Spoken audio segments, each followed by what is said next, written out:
Fertilisers हम जानते हैं इस मटेरियल्स होते हैं नेचुरल या सिंथेटिक, और हम इनका यूज़ करते हैं सॉइल में न्यूट्रिएंट्स को बढ़ाने के लिए, जिससे कि प्लांट्स की ग्रोथ अच्छी हो, हमें जो प्रोड्यूस मिल रहा है वो अच्छा मिले।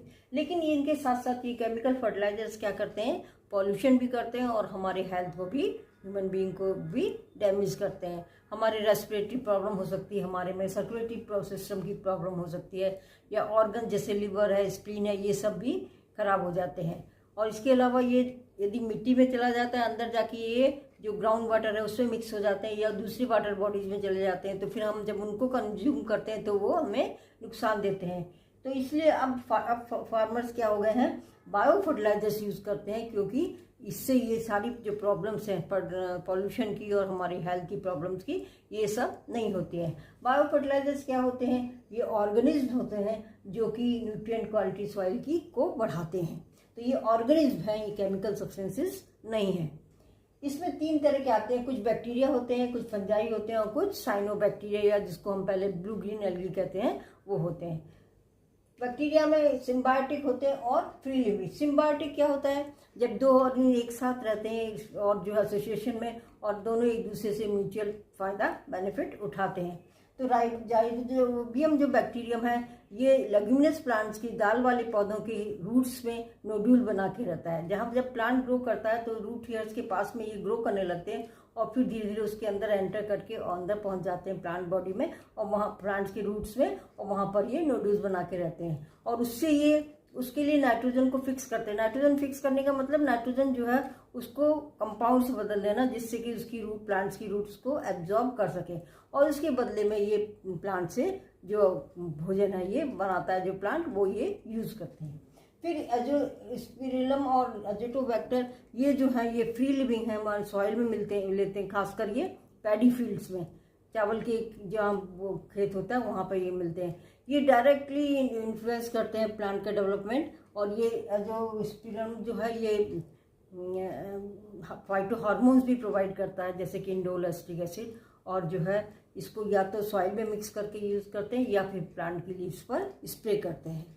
ये जो है एजोटोबैक्टर, ये बहुत इंपॉर्टेंट इसलिए है क्योंकि नॉन लेग्यूमिनस प्लांट्स में, जैसे कि राइस है, कॉटन है, वेजिटेबल्स हैं, शुगर केन है, स्वीट पोटैटो है और सोरगम है, इन सब प्लांट्स में बहुत ज़्यादा यूज़ करता है। और दूसरी चीज़, एक एंजाइम होता है जो नाइट्रोजन को अमोनिया में चेंज करता है, उसको कहते हैं नाइट्रोजिनेज। उसका क्या होता है, वो डैमेज हो जाता है ऑक्सीजन से, रेस्पिरेशन में जो ऑक्सीजन यूज होती है उससे ये डैमेज हो जाता है। लेकिन एजोस्पेक्टर यदि होगा, एजोटोबैक्टर, तो ये इसके डैमेज को बचा लेता है। इस तरह से ये बहुत ज़्यादा इम्पॉर्टेंट है। अगले आते हैं फंजाई। फंजाई में माइकोराइजा बायो फर्टिलाइजर्स की तरह यूज होते हैं। Myco means fungi, rhiza means roots. तो ये फंजाई हैं जो प्लांट्स की रूट्स के साथ में ये सिम्बायोटिक एसोसिएशन बनाती है। इसमें सबसे ज़्यादा जो कॉमन यूज़ होता है जीनस, वो है ग्लोमस, ये सबसे ज़्यादा कॉमनली फाउंड है। और ये रूट्स के साथ में ही रहता है और रूट्स को ये पानी भी एब्जॉर्ब करता है। इससे प्लांट्स को जो है ये मॉइस्चर भी प्रदान करता है। और दूसरी चीज़, ये सारे हैबिटेट में मिलता है, जैसे कि डेजर्ट है हुआ, ग्रासलैंड हुआ, ट्रॉपिकल फॉरेस्ट है, या टुंड्राज, इवन टुंड्राज में भी ये मिलता है। और सॉइल के अंदर ये बहुत सारे स्पोर्स, या रूट्स के पास में बहुत सारे स्पोर्स ये बना देता है। और ये इसकी वजह से प्लांट्स जो हैं उनको डिजीज रेजिस्टेंस भी मिलता है।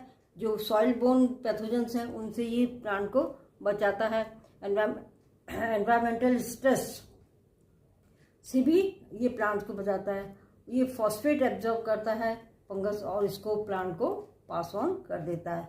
और उसके बदले में प्लांट से क्या लेता है, फोटोसिंथेटिक प्रोडक्ट्स। इस तरह से ही प्रोड्यूस, जो प्लांट प्रोड्यूस कर रहे हैं फोटोसिंथेसिस से, वो ये यूज करता है। इस तरह से ये क्या हो गया, सिम्बायोटिक एसोसिएशन होता है। फिर साइनोबैक्टीरिया, जिनको हम ब्लू ग्रीन एल्गी कहते थे, ये ऑटोट्रॉफिक होते हैं, माइक्रोब्स हैं, और ये एक्वेटिक और टेरेस्ट्रियल दोनों तरह के एनवायरनमेंट में मिलते हैं और नाइट्रोजन फिक्स करते हैं। पैडी फील्ड्स में सबसे साइनोबैक्टीरिया बहुत ज़्यादा यूज़ होते हैं एज बायो फर्टिलाइजर्स। और ये जो है ऑर्गेनिक मैटर भी जो है ऐड करते हैं सॉइल में, जिससे कि उसकी न्यूट्रिएंट क्वालिटी बढ़ती है। इसमें 3 आते हैं, एनाबिना, नॉस्टॉक और ऑसिलोटेरिया। एनाबिना जो है फ्री लिविंग भी हो सकता है और ये सिम्बायोटिक भी होता है। एजोला एक वाटर फॉर्न होता है, उसके साथ ये रहता है बहुत ज़्यादा उसके, और साइकस के साथ, साइकस और एजोला के साथ सिम्बायोसिस बनाता है। नॉस्टॉक भी ये फ्री लिविंग होता है, या ये सिम्बायोटिक होता है, ये साइकस के साथ सिम्बायोसिस बनाता है। ऑसिलोटेरिया ये फ्री लिविंग है। ये तीनों जो है ब्लू ग्रीन एल्गी हैं जो नाइट्रोजन फिक्स करते हैं और प्लांट को नाइट्रोजन अवेलेबल कराते हैं। तो ये दो तो हो गए दोनों तरह से, फ्री लिविंग और या सिम्बायोटिक। ये भी फ्री लिविंग सिम्बायोटिक और ये फ्री लिविंग। ये साइनोबैक्टीरिया हैं जो यूज़ होते हैं एज बायो फर्टिलाइजर्स।